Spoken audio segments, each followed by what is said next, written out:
Ang karugtong ng nakaraan. Naimbitahan ba ulit ako sa mundo ng mga Diyos? Hindi ako makakuha ng kahit isang segundo ng kapayapaan, bulong ng ating bida na nakatingin ito sa malayo, pero saan ba ang lugar na ito? Lumigon-lingon ito sa paligid at napansin nito ang isang bangka, may bangka. Bulong ng ating bida, at habang nagtataka at palaisipan sa ating bida kung bakit mayroon bangka doon, ay may bigla sumulpat at nagsalita sa kanyang likuran, "Welcome, young man." Agad na palingon at bahagyang natakot at nagulat ang ating bida, "Sino ka?" Sigaw ni Taesan, at agad naman nagpakilala ang matanda, "Ang pangalan ko si ay Diyos so and so." Sabi ng matanda, "Diyos so and so." Bahagyang sigaw ng ating bida, "Kailangan ko tumawid sa Styx, soon, ano nga pala ang pangalan mo?" Sabi ng matandang si Joso, "Ano? Ang Styx?" Pasigaw na tanong ng ating bida. "No, ang Styx ay isa sa mga ilog sa underworld sa Greek mythology. Hindi ko na matindaan, pero talagang tinawid ko ang Styx para pumunta sa kabilang buhay dati, ano? Ang ilog na kailangan tawirin ng mga patay." Sabi ng ating bida, "Hindi naman siguro ikaw ang Grim Reaper, di ba?" "Aw, nakagawa lang ako ng 3 trillion won, hindi ito ang..." Pasigaw na lumuluha sabi ng ating bida. Ngumiti ang matandang si Joso at, "Please huwag kang mag-alala, ang bangka na iyan ay sasakyan ko." Sabi ng matandang si Joso. "Tapos, paano mo ako pinatawag kung hindi ka Diyos?" Seryoso sabi ng ating bida, "Ang Diyos, iyang ang tawag sa aking nung nakaraan buhay ko, ano? Bakit mo ba ako nililito?" Pasigaw na sabi ng matanda. "Hindi tumatawid sa ilog na iyon ang isang mataas na santo. Isang transcended saint." Sabi ng ating bida, transcended saint ay isang terminong ginamit upang ilarawan ang isang tao na nagiging Diyos at umakyat sa langit. Ang Styx ay may ibang pangalan, ilog ng reincarnation, kailangan mong tumawid sa ilog upang lumakad sa landas ng reincarnation. Sabi ng matandang si Joso. "So tapos na ang bago natin koneksyon." Sabi ng ating bida, "Sana, baka," sagot ng matandang si Joso and so, "Ah. Pero bakit ka nakapag-ugnayan sa akin?" Sabi ng ating bida nang nakangiti habang nagkakamot ito ng kanyang ulo. "Hindi ko maintindihan kung bakit gusto mong ipakita sa akin ang iyong paraan ng pagtawid sa Styx," bulong pa nito sa kanyang isipan. "Nagpapasalamat ako sa iyo ng buong puso," sabi ng matandang si Joso, na parang maiiyak ito. "Ano, nagpapasalamat ka sa akin?" Sa unang tingin, akala ko na troll face siya, but then I realize it's just tears. Maya-maya ay may tumawag sa matanda, "Sir, nagpa-reserve po kayo para gumamit ng Styx boat, di ba?" Napalingon naman ang ating bida at ang matandang si Joso. "Ako si Richard Kang, ang gabay patungo sa kabilang buhay.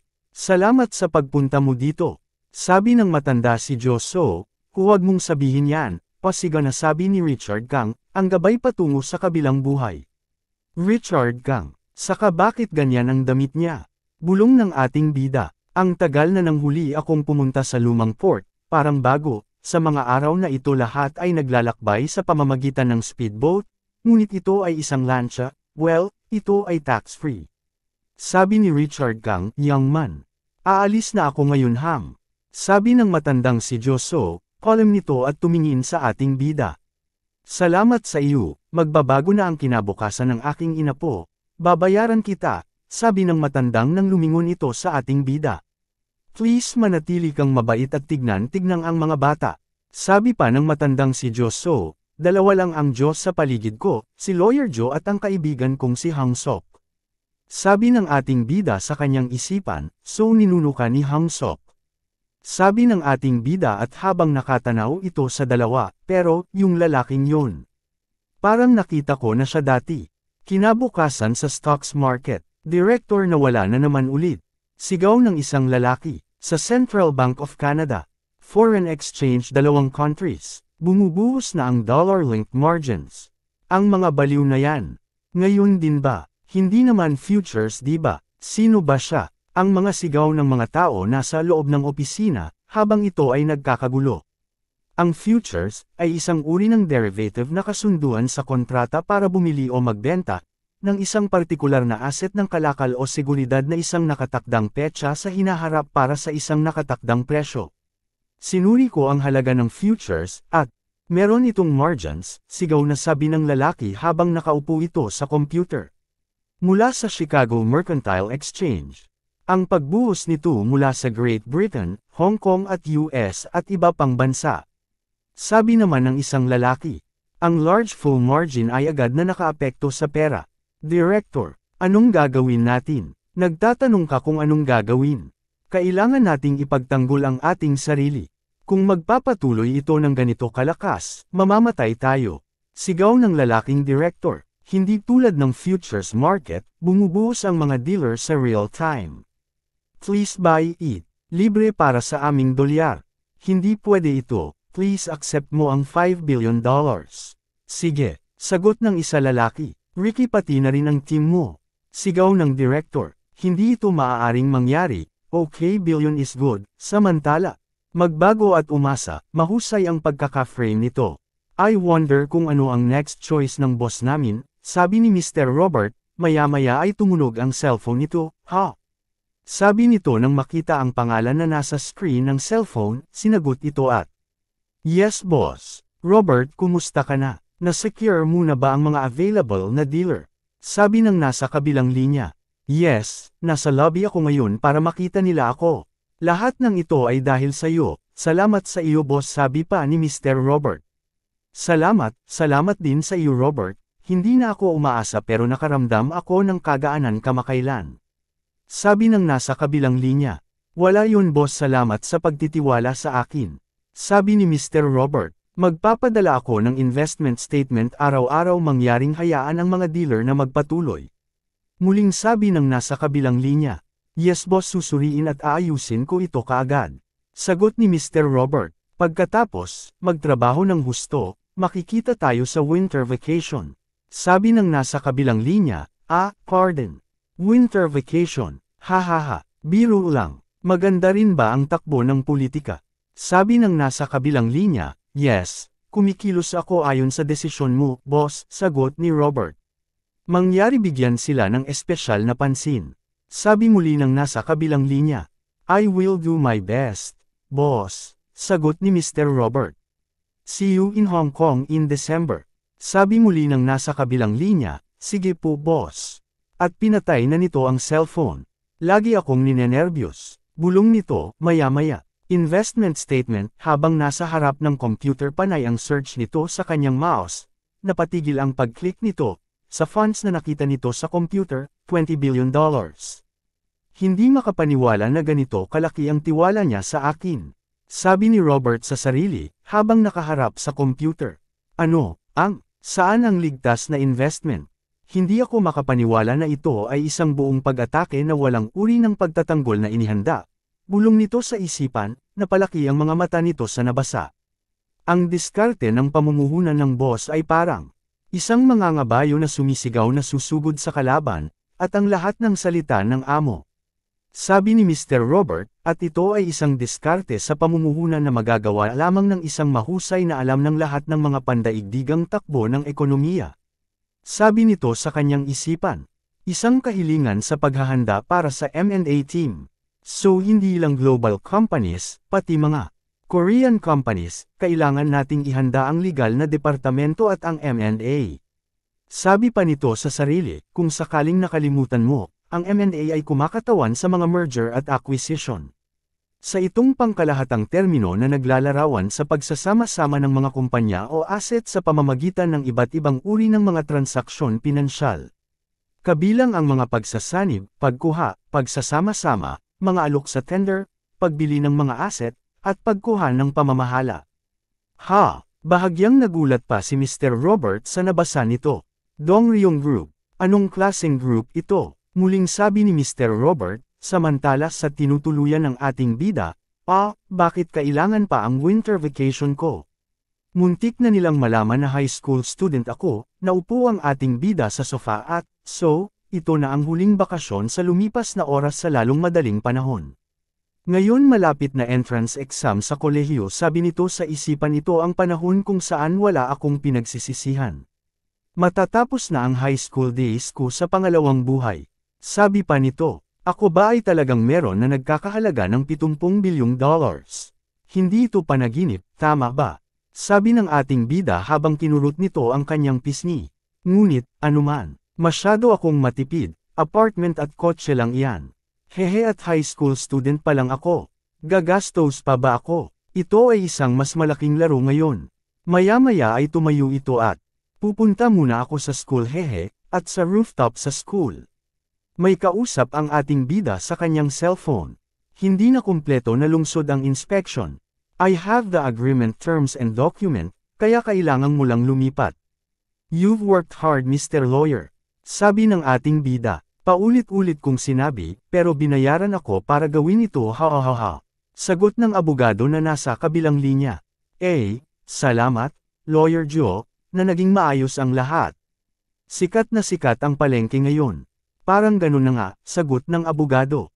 Ang tao ay matigas ang ulo sa una, pero, kapag ni-release ko ang isang piraso ng nakaraan na nasa loob ng data affairs. Agad niyang pinaikot ang buntot. Ang mga hayop ay nagpapagulong-gulong sa kanilang mga buntot patungo sa kanilang tiyan kapag sila ay nakakaramdam ng matinding takot. Sabi ng nasa kabilang linya, nag-isip at ating bida at maya-maya. Lawyer Joe, matatakot siya kung tatawagan mo siya ng palihim. Bakit ka naman gagawin yun kung para sa dating deputy prosecutor, low-level fry siya? At isang mababang antas na prito. At ikaw ay isang mataas na antas. Iniisip kong kunin at tumaya sa law firm. Ano? Tumaya sa law firm, sagot ng abogado sa kabilang linya. Tuwing may trabaho, babayaran ko na lang. Gusto kong gawin ito ng malinis, sabi ng nasa kabilang linya. Posible bang magbenta ng shares? Sagot ng ating bida, walang imposible kung mayroon kang pera, magkano ba ang kailangan mo? Siguro mga 30%, sabi ng ating bida sa kausap. 30%. Since it's a law firm, pwede naman syempre. At kung ganoon karami, parang private shares ng CEO. Interesado ka rin sa mga law firm? Tanong ng abogado sa nasa kabilang linya. Lawyer Joe, simulan mo na ang paggalaw. Sabi ng ating bida, ano? Ako, sagot ng abogado. Magkano kaya kung 30%? Ang Samwo ay isa sa nangungunang free law firm sa Korea. Hindi ito cheap. Pwede ko bang gawing 100 bilyon? Sabi ng ating bida. Ano, 100 billion? Gulat ng nasa kabilang linya.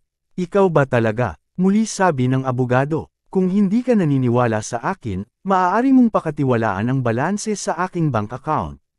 Sabi ng ating bida. CEO Jiang. Dapat na ba talaga akong gumalaw? Sabi muli ng abogado. Haha oo naman. Sagot ng ating bida na natawa. Kung 100 billion, gusto ni Samwo na matikman ito diba? Bulong ng ating bida at ini-off na nito ang kanyang cellphone, maya-maya nagulat ito nang. Muli itong tumunog. Ha? Muli ay sinagot ito. Hello, Opa, ako ito, sabi sa kabilang linya. Opa, bulong ng ating bida, na nagulat at iniisip kung sino ang tumawag sa kanya. Opa, paano mo ito nagawa sa akin? Nakalimutan mo na ba ako? Sabi ng nasa kabilang linya. Sino ba ito? Sabi ng ating bida habang pilit na inaalala kung kaninong boses ang nasa kabilang linya, ang boses niya. Totoo bang nagde-date kayo ni Yeren Ani? Sabi ng nasa kabilang linya. Bigla naalala ng ating bida kung sino ang nasa kabilang linya. Seoryeon, sabi ng ating bida. Opa, napakasama mo. Paano mo nakakalimutan ang boses ko? Paano mo nagawa ito? Bahagyang inilayo ng ating bida ang cellphone sa kanyang tenga, dahil sa sunod-sunod na sinabi ni Seoryeon. Isang taon na rin simula nang huli niya akong tawagan, sorry medyo matagal na rin. Sana ay naging maayos ka lang. Come to think of it, debut muna next week. Paano mo nalaman? May speculative article sa internet na nagsasabing ang FOB Entertainment ay kasalukuyan naghahanda ng isang perpektong girl group. Sabi ng ating bida, so umabot na ang chismis hehe. Pero, sino ang nakausap mo ng ganun katagal? Ang karapatan mo ay nasasabi mo lang sa telepono diba? Sabi ng nasa kabilang linya, ang abogado ang kausap ko, sabi ng ating bida, abogado mo. Bakit naman binugbog mo na naman ba ang mga gangsters? Sabi ni Seoryeon, bakit ba nabanggit mo yan, malinis ang aking mga kamay. Actually nagsimula ako ng isang negosyo ikaw. Paano ang university? Di ba sabi mo major ka ng law sa University of Korea? Sabi ni Seoryeon sa kabilang linya. Correct, may interview ako bukas, sagot ng ating bida. Wow, opa, expected ko ito, napakul mo. Kailangan makapasa sa exam at naniniwala ako sayo. Dahil gabi-gabi ako ay naglalagay ng holy water at nagdarasal para sa kapakanan ng aking asawa, ang kanilang tawagan ay asawa sa iba pang dahilan. Opa, kahit namimiss mo ako dyan ka lang sa tabi, at mag-pop up ako at aalagaan kita opa. Sabi ni Seoryeon. Ano, aalagaan mo ako? Sagot ng ating bida, kapag pumasok ka na sa military, magpe-perform ako sa consolation concert at aalagaan kita, opa. Sabi ni Seoryeon. Note, sa Korea, may 2 years of mandatory military service ang mga lalaki at minsan nagpe-perform para sa kanila doon ang girl group. Opo, ibaba ko na ang tawag ko ngayon, ang manager ko ay narito na, mag-usap ulit tayo next time. Don't forget that I love you so much. At pinatay ini-off na nito ang cellphone. Ho, ang cute, bulong ng ating bida. Nang sumunod na araw sa University of Korea, may 2 lalaking nag-uusap, narinig kong delikado ito para sa mga nakakuha ng perpektong mga marka sa pagsusulit sa pasukan sa kolehiyo. Siyempre merong ilang uri ng pagkamatagusan. Kahit na ang mga resulta ng pagsusulit sa pasukan sa kolehiyo ay unang inilabas, ang mga panayam at pagsulat ng sanaysay ay tumutukoy sa huling resulta. Magkakaroon ng maraming kung ang mga tao na madidismaya. Well, I hope na marami tayong juniors na babae. Habang nag-uusap ang 2 lalaki ay dumating ang ating bida at bumaba ito sa kanyang sasakyang. I can't believe na may interview ako para sa University of Korean's Law Major, bulong ng ating bida. Habang nakasalikop ang mga braso nito at nasa likod ang kanyang sasakyang. Simula next year, wala ng juniors dahil sa law school. Kaya buksan ang iyong mga mata. Tandaan na ito ang huling pagkakataon ng lahat. Sabi pa ng 2 lalaking nag-uusap. Thank God for my second life, na maranasan ko ito. Bulong ng ating bida, maya-maya ay sumigaw ang isang lalaki na may katungkulan sa loob ng law school. Magsisimula na ang panayam. Number 1 to 5 please pumasok kayo. Hindi pa ito job interview, pero bihis na bihis ang lahat. Bulong ng ating bida habang pumapasok ito sa loob, maya-maya ay napalingon ang kalalakihan sa tunog ng takong ng sapatos. Lumingon ang mga ito at, wow, tinignan nila ang pinagmulan ng tunog ng takong ng sapatos, at napahanga sila sa nakita. Nagulat naman ang ating bida nang makilala ito. What? Anong nangyayari dito? Tinignan ito ng ating bida at nasambit nito ang pangalan. Yeon Sunbae. Hello singers, sabi ng babaeng si Lee Yeon nang nakangiti. Ano ba nangyayari? Paano ba kita matutulungan? Sabi ng 3 lalaking magkaharap nang makita ang babae agad itong napahanga. Hindi ka ba nagpunta sa Sillimdong? Sabi ng isang lalaki. Ito ay isang maikling briefing trip. Ang aking junior mula sa bayan ay may panayam dito. Union mula sa inyong bayan. Sabi ni Lee Yeon, at humakbang ito papunta sa harapan, napanganga naman ng ating bida, tumigil ito sa harapan ng ating bida. Kanina ka pa Taesan, hindi ako nakapunta dahil wala akong oras para sa sanaysay. Naintindihan mo, right? Sabi ng babae. Ha, anong klaseng sitwasyon ito? Bulong ng ating bida, ngumiti naman ng napakatamis ni Lee Yeon. Bakit kailangan ko itong intindihin? Sabi ng ating bida ng seryoso. Ha, nabigla sagot ni Yeon, agad itong pinagpawisan dahil sa nahihiya ito. Napatingin naman ang mga tao na nandoon at naririnig nito ang kanilang usapan. Ano ang, galit ka ba Puff? Sige, lunch na tayo pagkatapos ng interview mo. Marami tayong dapat abutin, sabi ni Lee Yeon. Tatawagan na lang kita kapag ako'y tapos na. Sabi ng ating bida. Sige, maghihintay na lang ako sa harap ng university. Sabi ni Lee Yeon na parang napapahiya ito. Agad ito naglakad at nilagpasan ang ating bida. Ano ito? Yun ba talaga ang mga juniors ni Yeon? Ang bastos na iyan. May nararamdaman akong hindi tama pero, ngayon, maya-maya ay may narinig itong nag-uusap ng mahina pero dinig niya ito. Wala na si Yeon at si Dong Song diba? Ayon sa chismis, tapos na. Ang lalaking iyon ay isang napakalaking flirt. Ang daming nakapila, dapat pumila ka din Sunbae. Kung tinanggap nila si Yeon huhuho. Narinig ng ating bida ang mga bulungan tungkol kay Yeren. Number oy, guys, magsama-sama kayo. Kahit sa 1,000,000 taon hindi ka makakapasa sa bar exam. Ang sakam na babae, samantala sa labas habang patuloy naglalakad palabas si Lee Yeren, ang galing mo, Lee Yeren. Ang worst na nagawa mo ay tapos na. Bulong na sabi ni Yeren sa sarili. Through my friends, nakilala ako sa Jiangju High Schools, Jiang Taesan. Biglang yumaman ang kanyang pamilya. Kumalat ang chismis na siya ay isang inapo na isang pamilyang chaebol. Ang chaebol ay pinakamalaking industrial conglomerate. Ito ay pinapatakbo o kinokontrol ng isang tao o pamilya. Iba ang ugali at aura ni Taesan sa mga ordinaryong lalaki. Naramdaman ko ang napakalaking ambisyon. Hindi siya babaksak sa interview, dahil mas sigurado ang mga mata ng mga propesor kaysa sa akin. Bulong ni Yeren sa sarili, maya-maya ay may nakapansin sa kanya na kakilala. Ha, Yeren, anong ginagawa mo dito?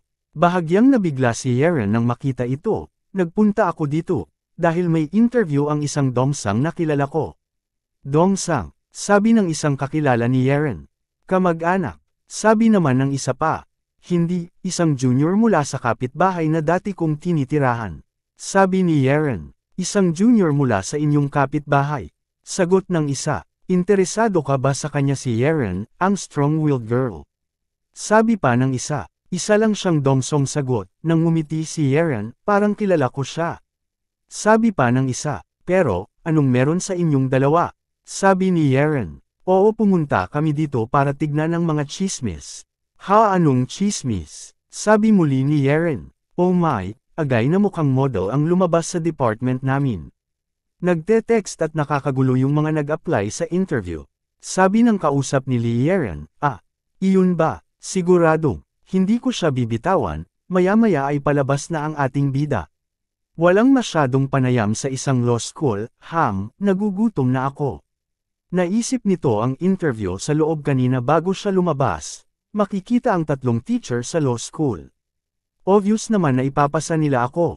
Habang sumakay na ito sa kanyang sports car, at nang pinastart na ito ay agad itong pinatakbo. At sumigaw, Yahoo, lunch time na. Paliko na ito para lumabas ang sasakyang. Hindi nito napansin ang babaeng naghihintay dahil nakatutok ito sa kanyang iniisip. Muli sumagi sa kanyang isip ang sinabi ni Lee Yeren. Sabay tayo mag-lunch mamaya pagkatapos mo interview. Sa kasamaang palad, hindi ko matutupad ang pangako ko kay Yeren. Nagpalit siya ng phone number niya at wala ako, at pinaharurot nito ang kanyang sports car. Paano ko pa siya makokontak? Yeren, someday, hindi na tayo magkikita muli. At hindi ako inosente, hindi napansin ng ating bida ang babaeng nilagpasan niya, ay si Lee Yeren. Madaling araw habang ang ating bida ay kasalukuyan muling nagsasanay ng Tai Chi, nakaupo ito ng Indian seat at nakatanaw sa nagkikislapan mga ilaw, ito ang pinakamalaking panahon ng pamimili ngayong taon. Ang pagbagsak ng dolyar ng US ay lumihis na ngayon nagsimula na ang ticketing machine ng Federal Reserve Bank. Kapag natapos na ang taglamig na ito, isang matinding malamig na alon ang tatama sa mundo.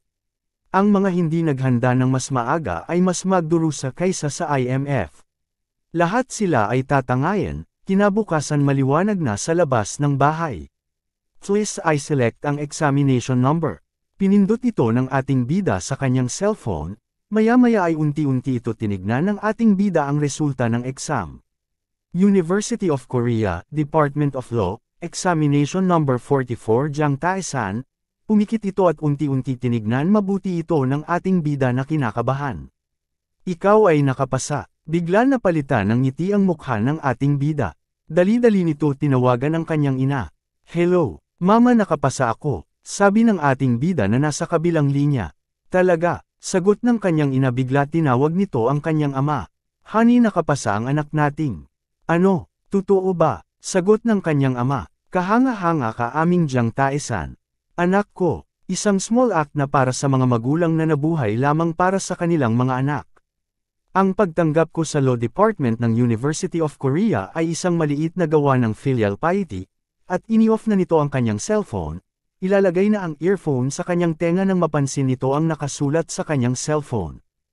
Ha, sino ito? Writer Jiang, naging maayos ka na ba? Oo, natanggap ako sa University of Korea. Oh, congratulations, ngayon ay isa ka ng junior sa akin, hindi ito magiging kakaiba sa pagitan ng US, tama.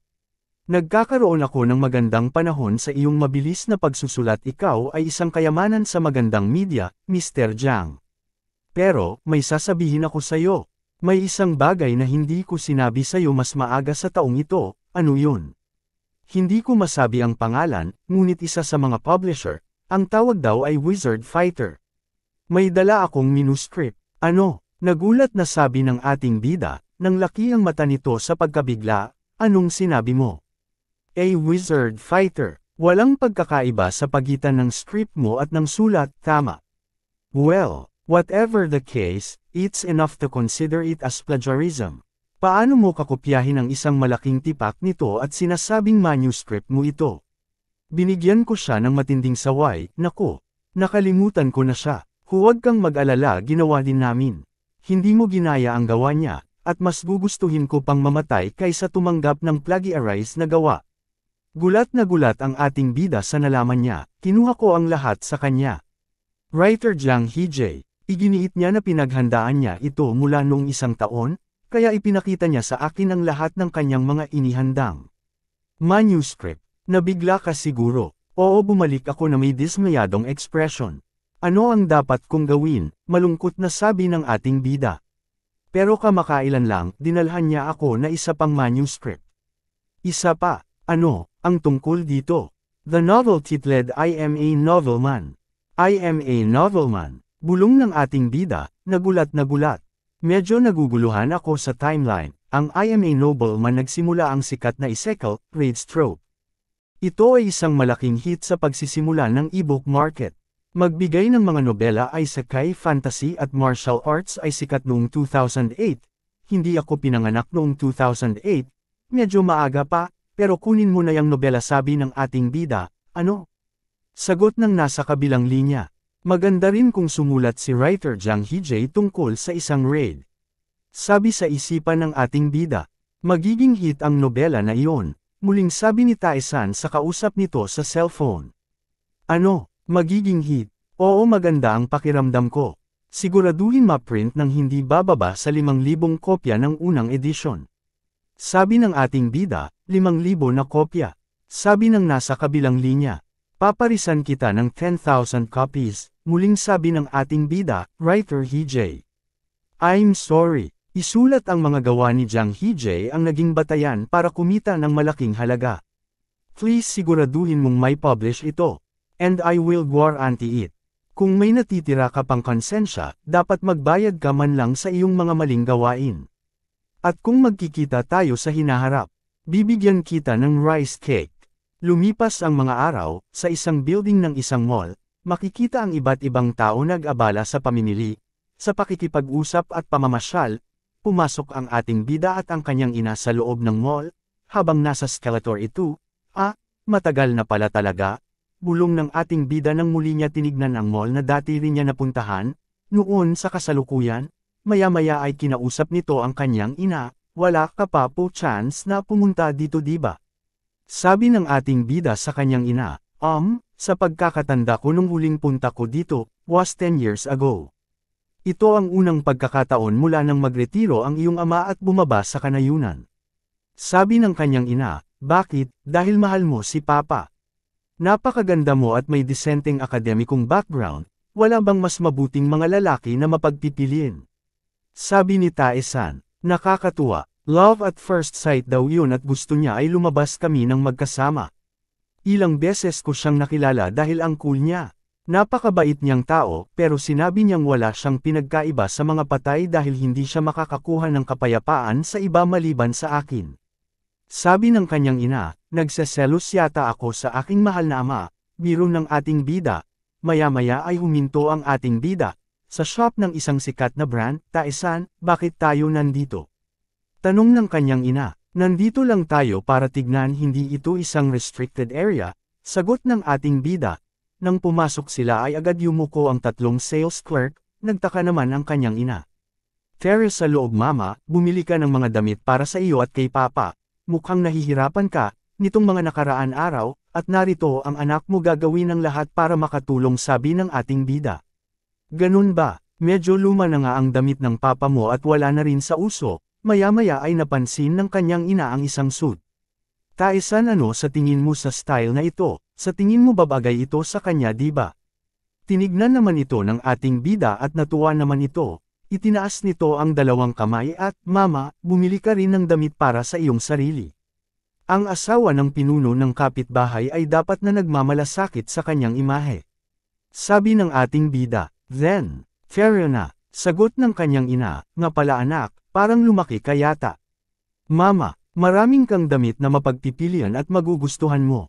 Ang gaganda talaga ng mga kulay." Sa pamimili ng mga damit ay may nakapansin sa ina ng ating bida.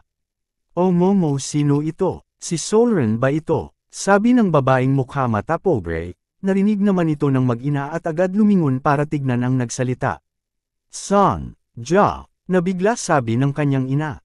"Son Ja, sabi mo, pinalitan ko na ang pangalan ko ng Ju Soon."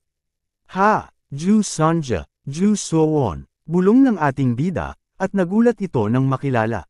"OMG, hindi pwede, yung Ju Sonja na kilala ko." Ang mga kababaihan ng siglo na nagpabaliktad ng Korea noong 2016. Ju Sonja, ha, iba ang mukha niya, pareho lang sila ng pangalan. Bulong ng ating bida, "Ginulat mo ako ng husto dyan. Hindi ko akalain na kilala mo siya." "Mama, matagal na," sagot ng kanyang ina. "Napakatagal na talaga, no? Alam mo ba kung gaano ako nagulat nang mabalitaan ko na pinalayas ka sa inyong bahay 20 taon na ang nakakaraan? Bakit nangyari iyon sa college, Queen D?" Sabi ng babaeng si Ju Sonja, "Itikom mo ang bibig mo tungkol dyan." Galit na ni Miwon na sabi ng ina ni Tae-san, "Tama ka. Well, wala naman maganda. Anyway, ano nga pala ginagawa mo dito? Nabalitaan ko na nakatira ka sa bukid." "Naku, hindi ba mahirap ang pagsasaka? At napakarami pang mga bog. Hindi ka ba titigil dyan, gusto mo pang magsalita ng walang kaparirikan?" Sabi ng ina ng ating bida. Medyo matapang si mama ha," bulong ng ating bida. "Ho, sorry. Sobrang tagal na, nakalimutan ko na yan feisty personality mo." Sabi ng babae na parang ng asar na itinaas ang dalawang palad kunwari ay suko na. Napatingin naman ang ina ng ating bida, hindi agad ito nakapagsalita. Maya-maya ay humakbang palapit ang ating bida sa kanyang ina. "Pero mama, sino ba ang matabang auntie na ito?" Sabi ng ating bida. "Ano, matabang auntie?" Biglang nagalit ang babae. "Magpakilala ka, sabay kami nag-college, first time namin magkita dito anak."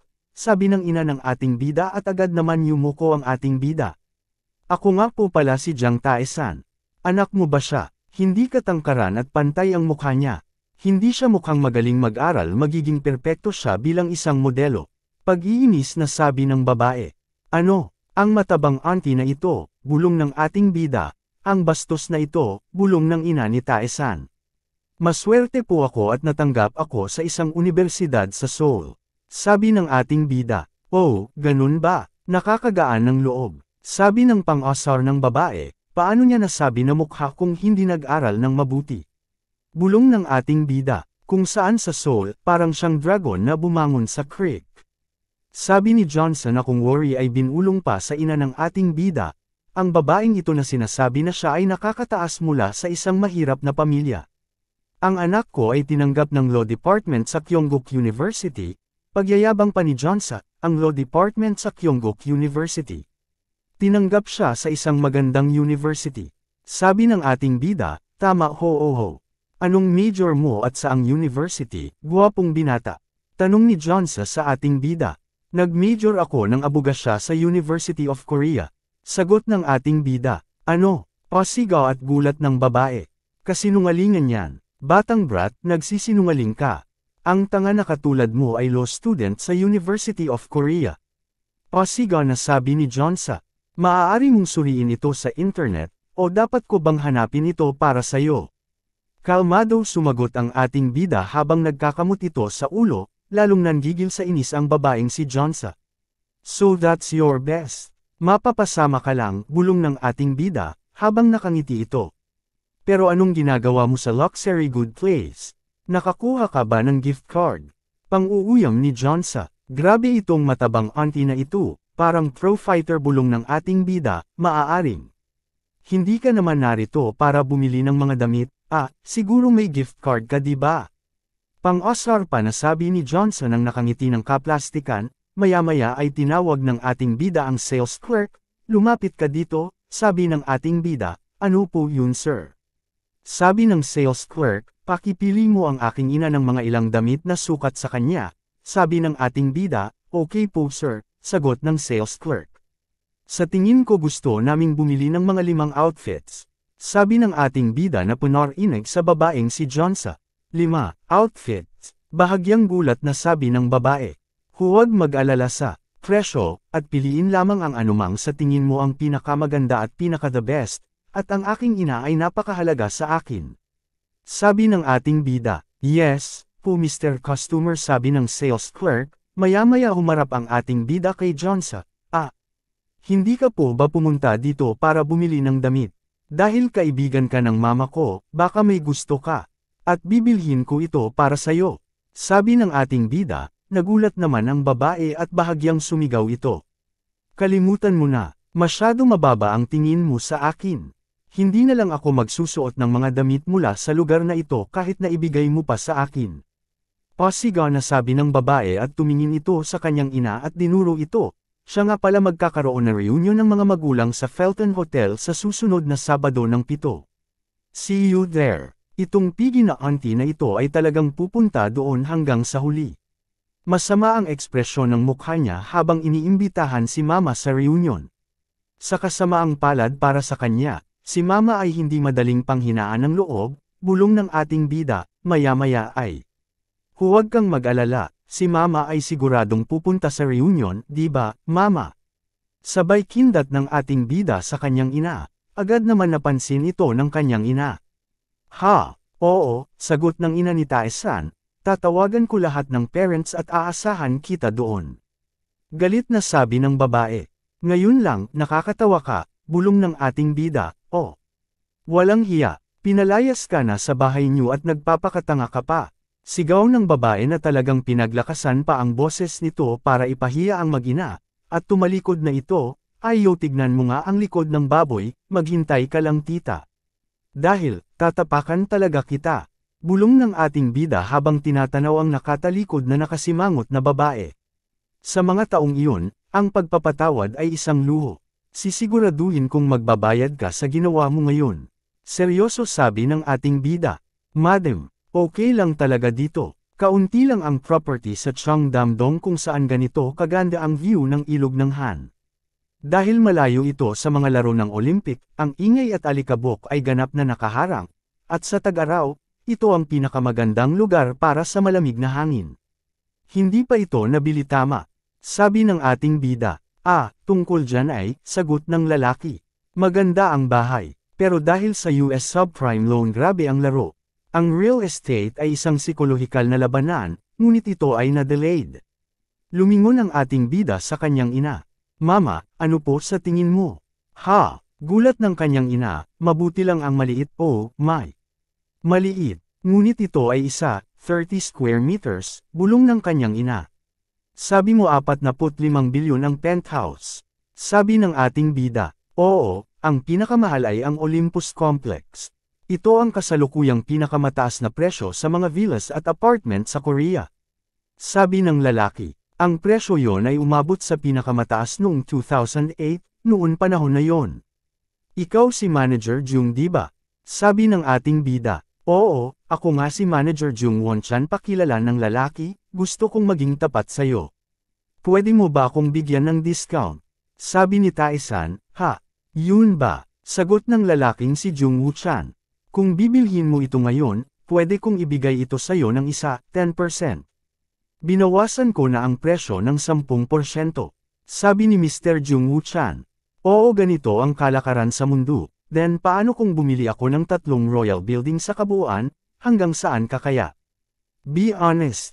Sabi ng ating bida habang magkasalikop ang mga braso nito, 3 buong building. Pasigaw na nabigla sagot ni Mr. Jung Woo-chan. Hindi pa dumarating ang mga subprime margins ng US pagiging maginhawa para sa taga-buo na alisin din ito.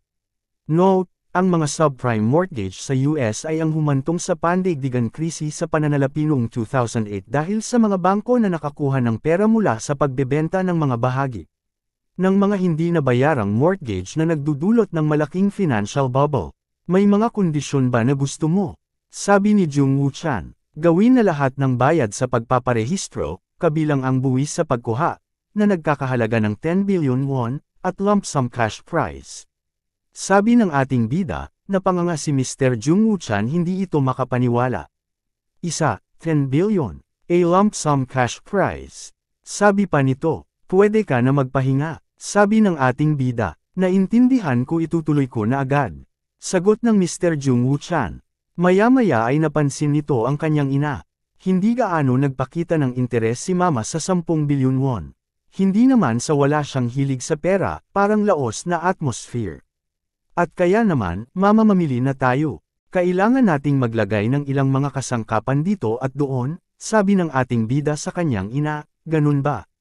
Sagot ng ina ng ating bida, mahal na mahal kita mama, bulong ng ating bida.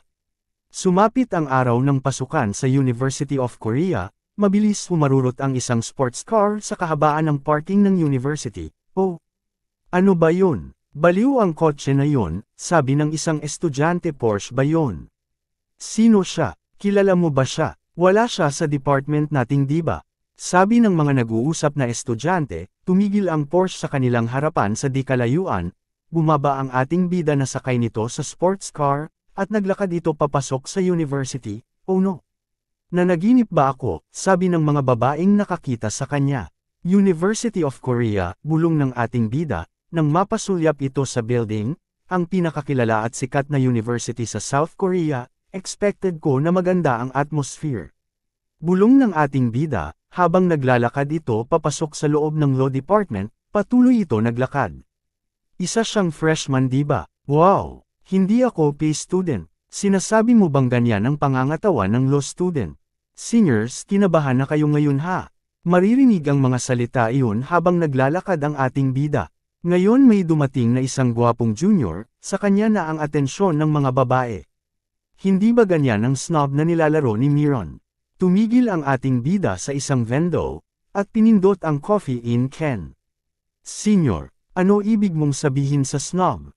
Ito ay tungkol lamang sa pagkilala at pantangkilik sa mga magagandang bagay para sa kanilang sariling kapakanan, habang kinukuha niya ang coffee in can.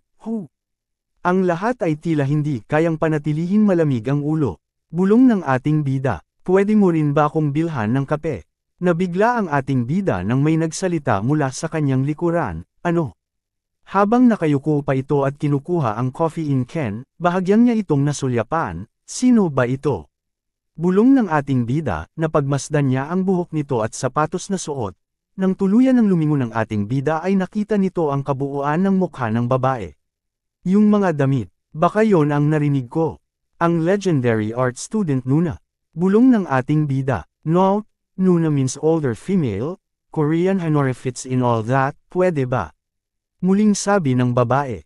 Ang babaeng nagsusuot ng kanyang sombrero ng masyadong mababa, inilahad ang kamay niya sa akin. Gamit ang mahaba at payat niyang mga daliri. Ito ang lugar na mayroon vendo machine ng coffee in can, sabi ng babae, at ang purong puting balat tulad ng unang snow. Law student ka ba? Ito ang first time ko makita kita dito. Sabi ng babae. Ano? Sabi ng ating bida. Walang mga hot guys na katulad mo sa law school, muling sabi ng babae. Thanks, sagot ng ating bida. Hindi napansin ng babae at ng ating bida na pinapanood sila ng mga kapwa nila estudyante. Nakikita mo ba ang mga kakaibang tao doon?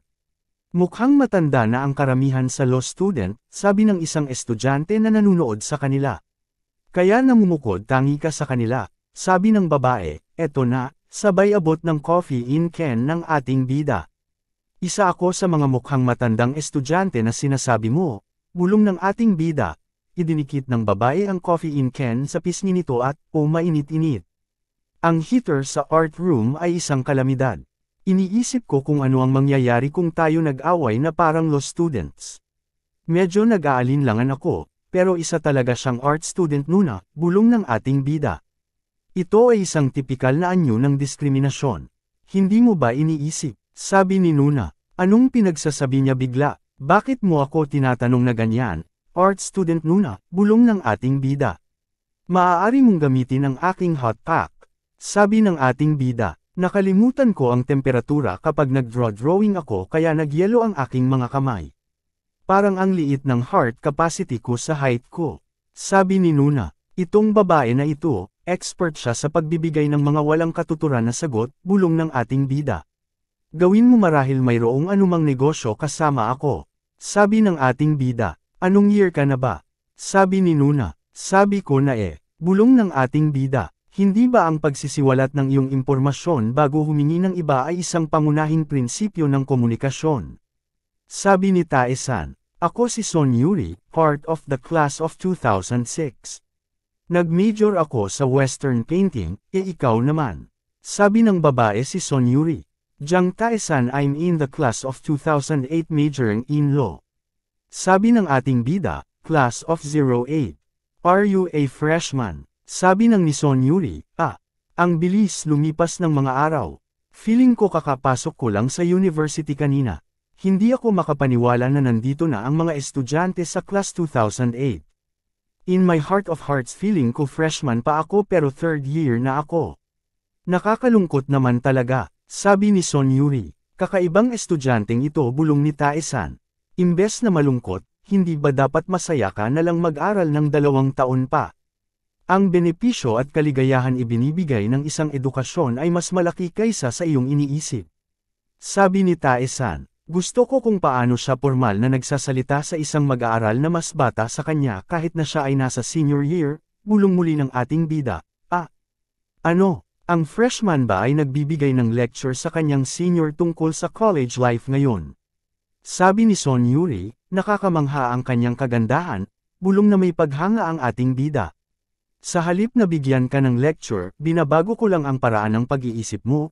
Pinag-uusapan ko kung paano natin kailangang gamitin ang mga maikli at mahalagang oras na mayroon tayo sa kolehiyo upang lumikha ng higit pang mga pagkakataon sa hinaharap. Hindi ba binigyan tayo ng Diyos ng sapat na panahon para mabuhay? Sabi ng ating bida, freshman ka, pero ang law student ay law student. Please don't say anything like that if ever na mag-blind date ka. Hindi ka tulad ng itsura mo. Kumilos ka na parang matanda, sabi ni Son Yuri. Hehe, tama ka, matanda na ako, bulong ng ating bida. Hindi naman ako tanga para magsalita ng ganito sa mga ganitong sitwasyon. Sabi ng ating bida, ano, ibig mong sabihin sa akin ka lang ganito? Sabi ni Son Yuri. Oo, sagot ng ating bida. Bakit? Bakit sa akin ka lang ganito? Sagot ng babae, habang naririnig ito ng mga estudyante na nakikinig sa kanila. Sabi mo malungkot ka, may payo lang ako sayo. Sabi ng ating bida, wow. Sagot ng babae na bumhantong hininga, pasensya na kung masyado akong masungit, patawarin mo ako. Ngumiti si Son Yuri at, ayos lang, masaya akong nakikinig sa mga payo mo sa buhay, at binigyan mo pa ako ng kape mo, di ba si Son Yuri yun? Ang pinakamagandang babae sa art department. Sabi ng isang lalaki, talaga, sabi naman ng isa, wow. Tama ka, siya yun. Sabi pa ng isang lalaki, ho. Swerte tayo ngayon, sagot ng isa, maya-maya napansin ng babae at ng ating bida ang mga mata at bulungan ng mga nasa paligid nila, bahagya sila nagulat ng laminggalinga ito. I'll give you a present, ibigay mo sa akin ang iyong cellphone mo, ano pang ginagawa mo? Ang pag-aabot ng mga kamay ko ng ganito ay sobrang nakakahiya, sabi ng babae, here. Nang nakuha ni Son Yuri ang cellphone ng ating bida, ay inilagay ang nito ang kanyang cellphone number, napanganga naman ang mga lalaki na nasa tabi. Busy ka ba ngayon? Muling sabi ng babae, nagulat naman ang ating bida, nagtataka ito at hindi agad nakasagot. Kung free ka tawagan mo ako, sabi ni Son Yuri nang nakangiti habang isinusoli ang cellphone ng ating bida. Free ako mamayang gabi, nga at nagulat ang mga humahangang mga lalaki kay Son Yuri. Gas! Hindi pwede, sabi ng mga kalalakihan. Matuling lumipas ang oras. Sa lecture hall, ng law habang nakatayo ang isang lalaki, na pangsamantala tumayong professor ng mga estudyante, ang ating bida kasalukuyan nakaupo. Ang mga estudyante, ang lecture hall na ito ay malaki, sabi ng ating bida, at habang nakaupo at hawak ang kanyang ballpen sumusulat na tila ito ay pinaglalaroan, ano ang dapat kong gawin sa awkward na ito sa atmosphere? Sabi ng ating bida habang patamad na nakaupo na parang nagsusulat ng wala sa wisyo. Ikinagagalak ko makilala kayong lahat, mga mag-aaral ng Class 2008.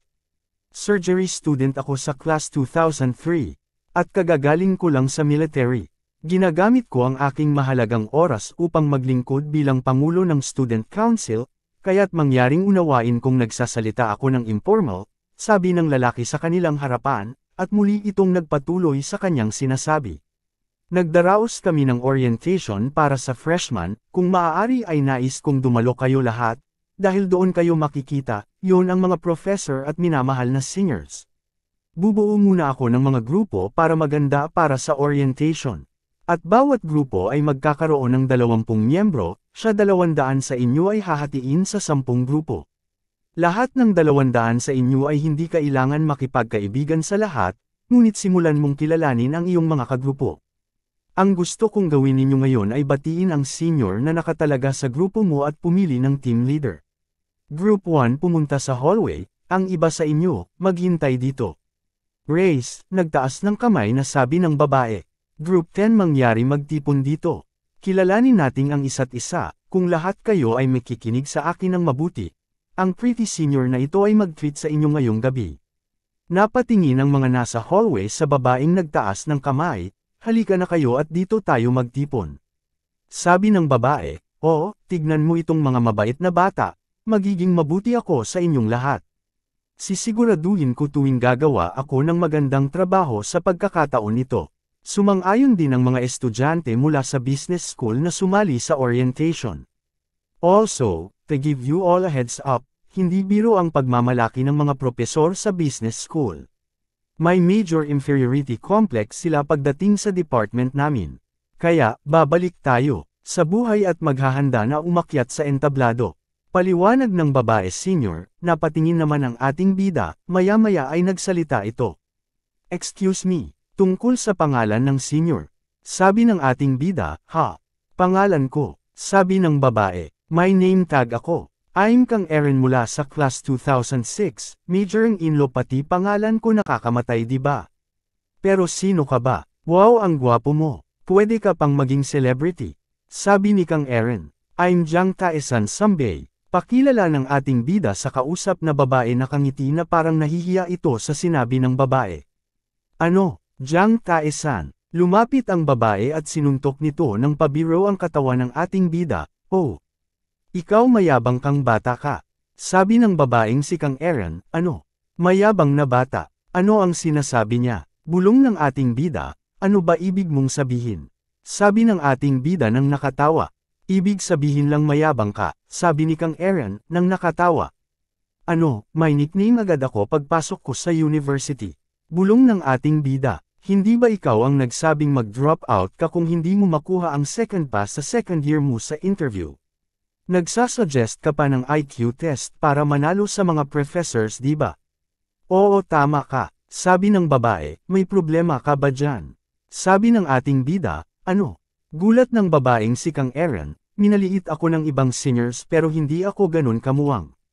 Sabi sa isipan ng ating bida, napatingin ang babae na parang nagtataka ito, dahil kahit ang mga seniors na ito ay wala sa aking antas, nakaipon na ako ng $1 billion pa uwi. Bahagyang ngumiti ang ating bida sa nasabi nito sa kanyang sarili, lalong nagulat ang babae nang mapansin na ngumiti siya na parang ikinainis nito, tumatawa ka. Pasiga nitong sinabi ng babae. Kahit ngayon, ang aking mga asset ay lumalaki ng higit sa 100 billion won bawat araw. Hindi ako mayabang na bata, ako ang pinakamayamang tao sa Republika ng Korea, Jiang Taesan.